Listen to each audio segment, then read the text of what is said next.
গাজা যুদ্ধ ও জিম্মি মুক্তি নিয়ে আলোচনা করতে মার্কিন পররাষ্ট্রমন্ত্রী মার্কো রুবিও যখন ইসরায়েল সফর করছেন, ঠিক তখনই গাজায় হামলা বাড়িয়েছে ইসরায়েলি প্রশাসন। বারবার আলোচনার কথা ও যুদ্ধ বন্ধের নানা পদক্ষেপের কথা বললেও নেতানিয়াহু প্রশাসন কার্যত করছে উল্টোটা। গাজা দখলের পরিকল্পনা থেকে সরে আসতে পারছেন না জায়নবাদী গোষ্ঠীটি, হত্যা করছে নিরীহ ফিলিস্তিনিদের। রবিবার মার্কিন পররাষ্ট্রমন্ত্রীর সফরের মধ্যেই গাজায় অন্তত ৩০টি ভবন গুড়িয়ে দেয় নেতানিয়াহু বাহিনী, হত্যা করে অর্ধশতাধিক ফিলিস্তিনিকে। এই ইসরায়েলের কারণে ভূখণ্ডটিতে প্রতিদিন বাড়ছে অনাহারে থাকা ফিলিস্তিনিদের মৃতের সংখ্যা। ৪ শতাধিক ফিলিস্তিনি এ পর্যন্ত গাজা সংকটে অনাহারে মারা গেছে। বিশ্লেষকরা বলছেন, প্রায় ২ বছর ধরে গাজায় যুদ্ধবিরতির বিষয়টি ইচ্ছাকৃতভাবে এড়িয়ে যাচ্ছেন ইসরায়েলের প্রধানমন্ত্রী বেনিয়ামিন নেতানিয়াহু। ২০২৩ সালের নভেম্বরে হামাসের হাতে আটকদের মধ্যে ১১০ জন বন্দী মুক্তির চুক্তি হলেও মাত্র ১ সপ্তাহ পর নেতানিয়াহু যুদ্ধবিরতির মেয়াদ বাড়াতে অস্বীকার করেন। ফলে বাকি বন্দীরা গাজায় থেকে যান। এরপর থেকে প্রায় প্রতিটি পর্যায়েই যখন যুদ্ধবিরতির সম্ভাবনা তৈরি হয়েছে, নেতানিয়াহু নতুন শর্ত জুড়ে তা আটকে দিয়েছেন।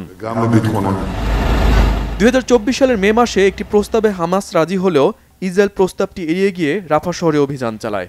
মিত্র দেশগুলোর চাপও নেতানিয়াহু পাশ কাটিয়ে গেছেন বারবার। ২০২৫ সালের শুরুতে ট্রাম্পের চাপে ধাপে ধাপে যুদ্ধবিরতির একটি চুক্তি মেনে নিতে আগ্রহ দেখান নেতানিয়াহু, কিন্তু মার্চেই ইসরায়েল একতরফাভাবে আবারও বোমাবর্ষণ শুরু করে।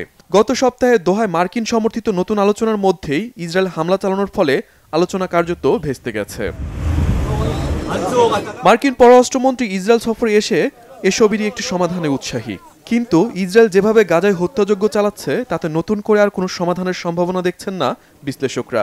নেতানিয়াহুর কৌশল হচ্ছে একাধিক স্বার্থকে একসঙ্গে চালু রেখে গাজা দখল করা। ফিলিস্তিনিদের উচ্ছেদ করে ইসরায়েলি বসতি স্থাপন করতে চায় নেতানিয়াহু প্রশাসন। দোহায় ইসরায়েলের হামলার পর বিশ্বজুড়ে নিন্দার ঝড় বইছে।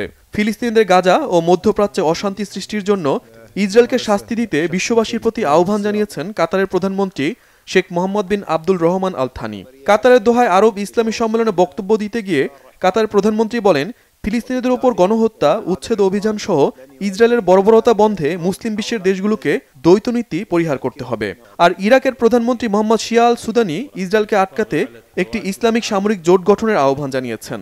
মার্কিন প্রেসিডেন্ট ডোনাল্ড ট্রাম্পও দোহায় হামলার পর ইসরায়েলকে সতর্ক থাকার আহ্বান জানিয়েছেন। এরপরও প্রশ্ন থেকেই যায়, গাজা যুদ্ধ বন্ধে ইসরায়েল কি কোনো কার্যকর সমাধানের পথে এগোবে? শহীদ আরাফাত, বাংলাভিশন নিউজ ডেস্ক।